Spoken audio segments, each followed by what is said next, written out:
Hello and welcome to day 6 of the 12 Days of Coachmas. I'll be sure to link the entire series here if you're new. Today we're going to be taking a look at a BBC podcast episode that was sent to me titled Life Coaches Trolling Former Members. So I've been told by my friend who lives in the UK that it's a pretty good episode.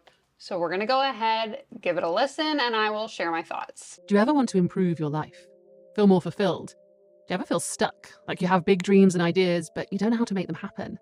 Maybe you need a life coach. What we're doing is helping human beings actually gain control of themselves. Not for us to gain control of you, but for you to gain control, because that's where your power is. But what happens when that helping hand actually turns out to be something more sinister? For the last 18 months, I've been investigating claims that a pioneering life coaching organization is actually a cult, which controls people. I don't know who I am anymore, bro. I've absolutely no idea. I started to feel as though I couldn't think anything unless my mentor said that it's a healthy thing to think. And when people speak out, well, that's when the trouble really starts. And they said, if you leave, we have all of your secrets and information. Everything is taped. Every conversation you've ever had is taped. So what's it like to be trolled by your life coach? Okay, so I don't know if you could hear that, but it said every conversation you have is taped, which, thinking now about conversations I've had with individuals, particularly ones that I've interviewed on this channel, I can recall a few times where people had indicated to me that while they were in coaching programs, the calls were being recorded and uploaded into like a platform where current and future members would be able to see and watch the calls happening, like replays of calls that had taken place. And in those calls, people were sharing really vulnerable information that is now like on essentially this display for anyone who enters the program to see. I know that's not exactly what they're talking about, but the whole concept of having absolutely everything recorded, especially when you're in like a group setting, can be incredibly dangerous, I think. I can understand it as a tool. Like in my own business, when I'm doing consulting work, I will often record those calls and send them to the client, but it's typically a one-on-one scenario, and I just want them to have the opportunity to reference things that we talked about on the call. So I think in that context, when it's one-on-one, it's a little bit different, but curious to see what else they have to say here. This is Trolled from BBC Trending. I'm Katrin Nye. In this series, we're investigating how people are targeted and abused on and sometimes off social media, and who's behind the trolling. For this episode, I'm looking into a life coaching organisation called Lighthouse International Group. It's based in the UK, where life coaching has been a booming industry in the last few years.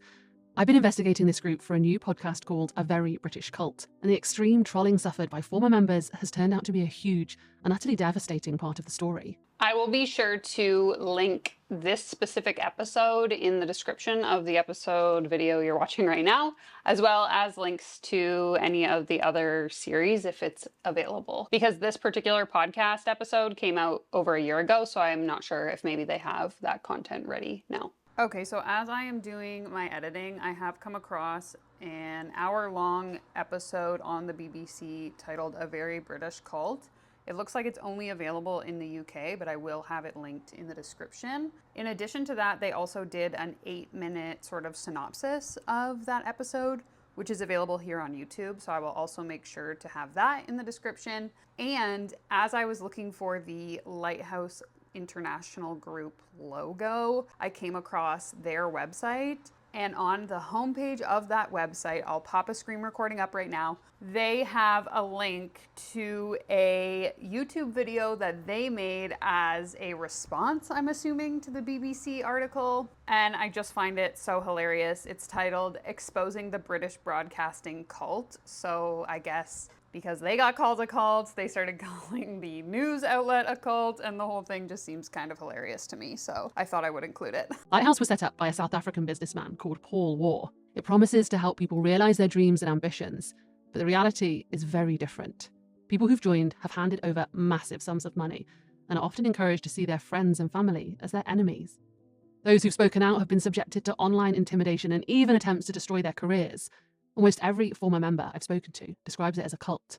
Many are too scared to speak publicly, but a brave few have. Okay, I'd be curious to hear your thoughts down in the comments, particularly the part where they say you're told to see your friends and family as enemies. I think that this is an interesting concept that comes up often in MLMs, it comes up in the coaches coaching coaches piece of the industry, wherein essentially anytime you receive feedback that is either negative or maybe not supportive of what you're doing in your coaching business, you are told to either, ignore the haters or tell them they're wrong, or in some cases even I've heard stories of people being encouraged to cut off relationships entirely if they aren't directly supportive of the way that you're spending your money or the people that you're hanging out with or the way that you're running your business. So I'd be curious to hear if any of you have had experience with that or if that's something you witnessed. Please feel free to share that in the comments. Jeffrey Lee Jones, and I come from Portsmouth.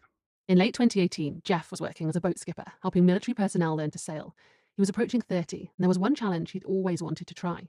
One of my ambitions, which I've had since a kid, was to go to the South Pole. And that dream was born when my dad gave me a book about Ernest Shackleton's voyage. Jeff realised that in order to achieve his dream of a solo trek to the pole, he'd need more than physical fitness. So he joined an online reading group dedicated to studying a famous self-help book. I thought it'd be a great idea to study this book and learn a few principles of life or principles of effectiveness. I needed some sort of other knowledge or some people that were successful already. That book group was led by a man called Jay Singh. Good evening, or good afternoon, or good morning, wherever you are in the world, really. Raise your hand if your introduction to the coaching industry was through a self-help book or podcast. It's me. I shared my story the other day of how I got into coaching. If you missed it, go ahead and watch that video. Very smart, he could speak well, and he was interested in, the same ideas I was interested in. Jay and Jeff clicked. Even after the reading club finished, they kept on talking. I think you're very, very teachable. You're very, very open. You'll learn fast and you grow fast. One day, Jay told Jeff there was something else that could help him fulfill his South Pole dream. Jay said he was part of Lighthouse International, a network of entrepreneurs with a purpose. We exist to help people to develop themselves so that they can improve themselves and improve the lives of others around them, really. Lighthouse was led by a man called Paul Waugh, who Jay said was a highly successful entrepreneur who turned his back on the rat race. Paul had a vision to help people become successful by fixing their spiritual well-being. To do what it takes on a mentorship level to actually build a human being, body, heart, mind, and spirit, and then take the professional on that foundation and really build someone who's focused, who's energized, who feels, who's highly conscious aware.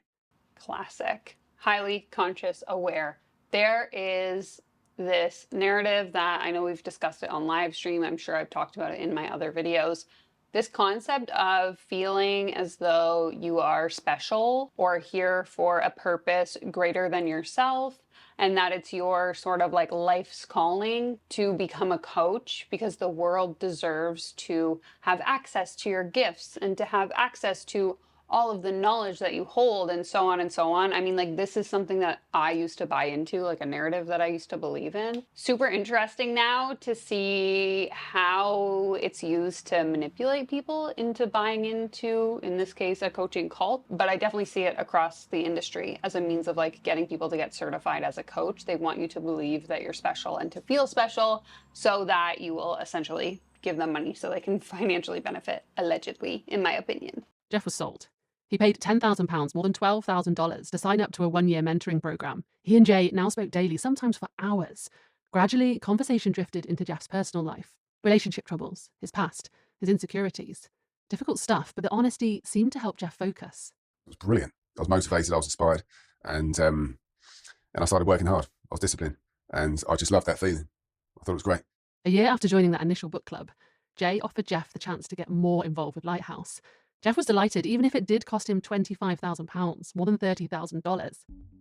He became something called a Lighthouse Associate Elect, and this meant sitting in on daily calls with as many as 30 members of the group's core team. And how long would they last?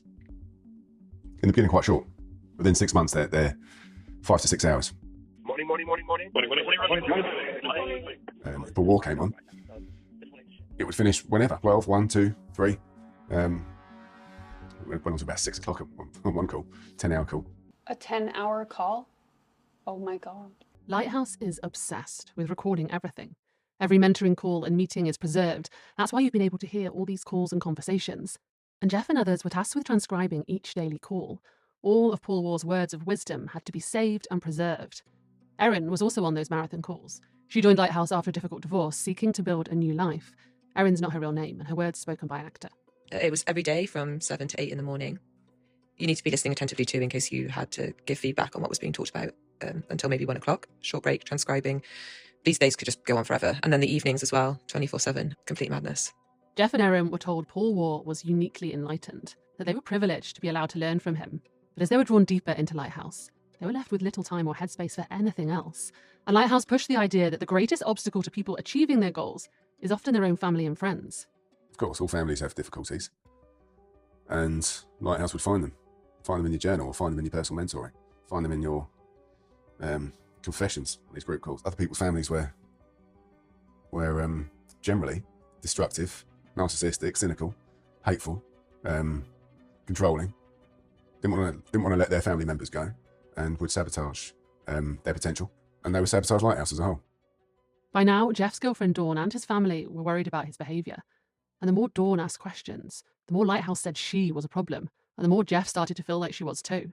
And I did hear Paul say, you need to choose between your family and Lighthouse. And at that point, I just lost it and burst in the room and grabbed the phone off of Jeff. Jeff was like, get out, get out, get out. Okay, this is exactly what I was talking about earlier. This concept of programs in which you are encouraged to ignore any feedback outside of the container. And I mean, I don't know, as I think about this, I know that this is like a very extreme version because we're looking at a literal cult. And while I've made videos in the past that sort of talk about the parallels between life coaching, MLMs, and cults, yes, there is definitely some overlap. Is all like coaches coaching coaches a cult? No. Is the behavior that a lot of these leaders teach cult-like? Sure. And I think a big piece of that, in my experience as a creator, making content criticizing the industry, definitely something I've seen is, rather than a lot of these coaches wanting to have constructive back and forth conversations, their knee-jerk reaction typically is to block me immediately or simply just say that I'm a hater and write off anything I'm saying as me just being bitter about my experience in the coaching industry, which I find kind of funny, honestly, but it's also very telling that a lot of the industry that I'm critical of is the part that does not allow for external feedback to be considered as valid. And I think anyone who's existing in an environment where you're discouraged from accepting that other people might have a different opinion than you, or that other people who do have a different opinion are just wrong or they don't know any better, being in that kind of environment is incredibly dangerous, because I think you are left very vulnerable, especially as someone who's like spending your money to be in that space. You're much more likely to continue to spend your money if you've put all your trust and your belief in what these people are telling you. So very, very scary. And again, I just want to say that this is probably a more extreme example than some of the stuff we've talked about on the channel, but there's definitely some similarities here that are coming to mind. This may all sound a long way from anything that could be described as conventional life coaching. And that's because it is. But it sounds very familiar to cult expert Dr. Alexandra Stain. I consider Lighthouse a very classic example of a cult. It fits all the criteria that I use. And what is that? Well, firstly, cults are started and often continue to be led by a charismatic and authoritarian leader. They start out with flowers and the flattery, and the abuse comes later. Everything comes from the leader, the beliefs, the orders, how you should be, the way of speaking. But importantly, the structure is heavily isolating. And that goes to, you're going to cut off any relationships that aren't in the cult or aren't useful to the cult. I did a video on charismatic leaders and why people tend to fall for these kind of things in the series about MLMs, coaching, and cults. So I will link the video about the leader specifically right here. According to Dr. Stain, financial exploitation is another common trait. Lighthouse constantly needed money. Team members were told they were investing in themselves and that new opportunities would be created as Lighthouse expanded. Eventually, Jeff sold his house, and about a third of the proceeds went to Lighthouse. Isn't that exactly what we see across the industry? It's always phrased as this great investment, this opportunity to grow, this opportunity to scale. I just talked about this the other day. I will link the video here. But this concept of building a better life by spending an insane amount of money, and you're not going to be able to achieve that life that you want unless you're willing to part with, $20, $30, $50,000, whatever it is. This guy's selling his house, hundreds of thousands of dollars. It is so, so dangerous. And I mean, I say this all the time, but I want you to consider before you ever hand your money over to someone, what is the promised outcome? what does this person have to gain from me paying them? Are those two things equal or of equal value to each other? And most importantly, what is their intention here? Because if their intention, their marketing is all about how much money they make, for example, is their intention really to help me? Or is it to be able to brag about it on social media that they just closed another $20,000 client? Consider the source, consider their intention always. The total I invested was £131,000. Erin also took on more debt to invest in Lighthouse. What was said repeatedly in my mentoring sessions with Jay was that we would easily, quickly make back our investment within the first year. All associates would be making 100 grand. But nothing ever seemed to happen. One day Erin started asking where her money had gone. Paul Waugh was furious, a reminder that whenever you hear Erin, her words are spoken by an actor. Are you mad or are you selfish? I want to know, are you mad or are you selfish? Which one is it? Must be selfish. Oh, I think so. Are you mad or narcissistic? Are you mad or psychopathic? Which one are you? I thought, gosh, perhaps I am really damaged. Perhaps I'm really awful. Over the previous 2 years, Erin had talked to her Lighthouse mentor about her childhood. She shared with him details of how, as a child, she'd been sexually abused by someone known to her family. But now, those conversations were being used against her. And they said, if you leave and you turn against us, well, we have all those personal recordings of yours, all of your secrets and information. Everything is taped. Every conversation you've ever had is taped. Blackmail. This is crazy. I started to become increasingly unwell. I'd even just physically throw up. If you can't be positive, just shut your mouth. Are you helpless? Stupid. It was after this particularly bad call, I realised I just needed to leave. I was just like, how can I be a part of this group who treat people that way? Erin left Lighthouse. She gave an interview to the press about her experiences in the group without giving her name. Soon after, Paul Waugh published a YouTube video in which he called Erin toxic and narcissistic and shared details about her childhood. Their parents down over and over and over again. Paul later edited this video to remove Erin's real name, though only after he'd been warned that identifying a victim of sexual abuse without their consent is a criminal offence in the UK. She's not the only one to be targeted. Jo is a teacher in her 50s. She left Lighthouse after asking questions about what had happened to her investment. Jo went online and found a Reddit group, an anonymous forum about Lighthouse. She posted about her time there. She said that if people have doubts, they should ask questions. If they want to leave, then they should. But Lighthouse was watching. I will find that thread and link it in the description as well. They wrote an email to my head teacher, basically saying that they had concerns about me and my ability to do my job, and that I was a threat to children.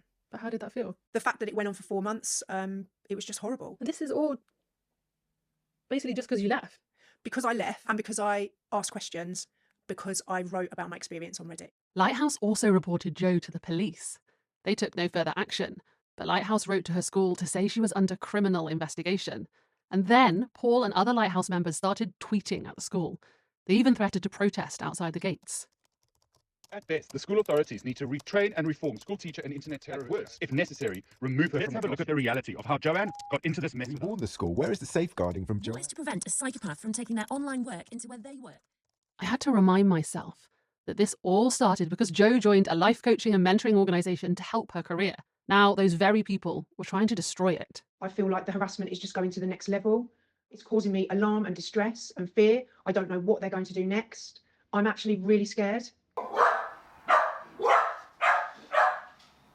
I think in the 2 years that I've created this content here on YouTube, this has been the most heartbreaking concept for me to think about, is this idea that any of the people who I've spoken to in the interview series here on the channel, all of those people had the best of intentions when they came across the coaching industry. I think that coaching as a concept, as a practice, as an industry outside of like the bad parts, really is built on this idea of self-improvement, of being able to really set clear goals and have the tools and the strategies to be able to work towards achieving or building the things that you want. And so it's always so heartbreaking to me to hear stories of people who enter life coaching, they enter mentorship under the guise that they're doing something good for themselves, they're creating a better life for themselves, and then they just get so far sucked into this space, this environment, this community of people who don't have their best intentions in mind. And it's really awful to listen to this and to hear how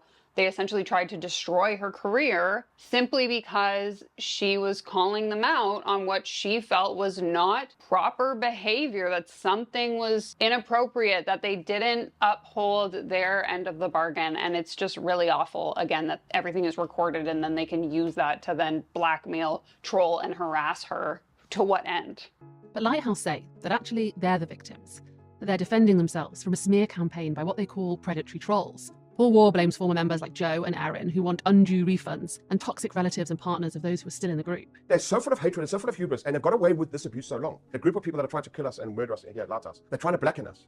Again, it's the same thing as the people on Threads that get mad at me when I call them out on their BS. They're telling me that I'm bullying women who are just trying to start their business. No, I'm calling out predatory behavior, and you don't want to accept that maybe what you're doing isn't good. Again, I already said this, but this is like a way more extreme example. I just find the like mirrored behaviors between like the people I've interacted with and what these people allegedly have done. It's so similar. It's just, it doesn't matter the scale of the grift. No one ever wants to admit that they maybe did something they shouldn't have. Lighthouse says it's helped lots of people overcome the obstacles to their potential through mentoring, life coaching, counselling, and community support. I want to say this too, that two things can be true at the same time. I think this becomes most evident to me, particularly in any like Brooke Castillo content that I do. If I still have cards available, I will link my original life coach school video here. But I always find it so interesting that in any video where I'm critical of Brooke, the model, the life coach school, based on either stories I've read on Reddit, conversations I've had with individuals on Google Meets, I just find it so telling that people don't want to accept something that was helpful for them could possibly be harmful for someone else. Two things can be true at the same time. Your positive experience doesn't mean that someone isn't possibly able to have a negative experience, just like my negative experience doesn't mean that nobody's able to have a positive experience. So I always find it so interesting when people don't want to accept that perhaps their experience is not a universal experience. And maybe someone joined your community, your cult, your coaching program, and didn't have a good experience. That is entirely possible. It's life. I just find it so baffling. When the BBC approached the organisation for comment, they started targeting people they thought might be involved in our investigation. 7 Lighthouse Twitter accounts were suspended on a single day for hateful conduct. That included one called Parents Against Trolls, the Lighthouse used to respond to negative publicity. By this time, Jeff had left Lighthouse. Complaints by him and other former members led to an official government investigation. After Paul War refused to cooperate, the Secretary of State for Business asked the High Court to shut down Lighthouse International Group Holdings Trading LLP, the group's official company name. A couple of days before a court hearing, and without Jeff's consent, Lighthouse posted deeply personal conversations that Jeff had had with the group, explicit details of how he tried to take his own life as a teenager, and how he'd struggled to talk to his family about it. They threatened to release more. I would be curious to know when people joined this specific group, whether or not they had to like sign a contract or a consent for everything to be recorded and stored. Like obviously sharing it publicly is probably illegal, I would assume. I would be interested to know whether or not they did consent to like having that information somewhere, and maybe someone in the comments who has been in a group coaching program or mastermind or something of the sort where calls are recorded. Is that something you consent to when you sign the contract for the program? Please let me know if you're willing. Like being bloody naked in public is a vulnerable feeling. But whatever they come up with, if it hurts me, if it hurts my life, that's a sacrifice I'm willing to make. And somebody's got to stand up for it. And somebody's got to stand up for the people that haven't been able to stand up. Jeff and Dawn sat in a packed public gallery, surrounded by Lighthouse members, as a judge ordered the business to be shut down in the public interest over a lack of financial transparency. I had repeatedly tried to get Lighthouse to respond to our allegations, so as Paul strode away from court, I seized my opportunity. Hi, Paul. How do you feel about being closed down, shut down in the public interest? It isn't my interest. It's totally my interest. I've been trying to shut it down for a while. You've been trying to shut it down? I've been trying to shut it down for a while. Not the court? No, well, the court too. So we're working together on this, right? Paul showed no sign of slowing down. We carried on down a busy London street, followed by 5 BBC camera operators and producers. But we were outnumbered by the 20 or so members of Lighthouse, who were also right behind us in a big group. A court has said you're working against the public interest. Well, those are the issues we will deal with reputationally after this. You're going to carry on? Yes, we are carrying on. How do you feel, Paul, about the fact that so many people think you're running a cult? Well, because we're not running a cult. That sounds like something a cult leader might say. Why do so many people think you're running a cult? Because they don't know what a cult is. They're slurring us. They're smearing us. That's exactly what they do. Although Lighthouse International has been shut down, there's probably nothing to stop Paul taking on a new name, rebranding and carrying on. Isn't that fascinating that they can shut down his business, but he has no other repercussions or inability to just open a new business doing the same thing? That's scary. Meanwhile, Jeff and the other people you've heard in this episode are rebuilding their lives. I've got opportunities on the table again, and we will be going to Antarctica in 2024. So not the South Pole goal, but at least closer to it. Wow, that was crazy. That was sad. That was unbelievable. I'm going to take a look for the investigation and see if it's available. Maybe that's something else we can take a look at in a future video. Be sure to share your comments down below. Thank you so much to the individual that submitted this. I'm going to leave it at that for today. Shout out to the channel VIP members. Thank you so much for being here, as well as Suzanne, Tom, Harrison, and Zurify in the billionaire tier. Please be sure to give the video a thumbs up if you enjoyed, and I will link you the entire 12 Days of Coachmas playlist right here on screen so you can get caught up on anything you've missed. Take care, comb your hair, and I'll see you in my next video. Bye!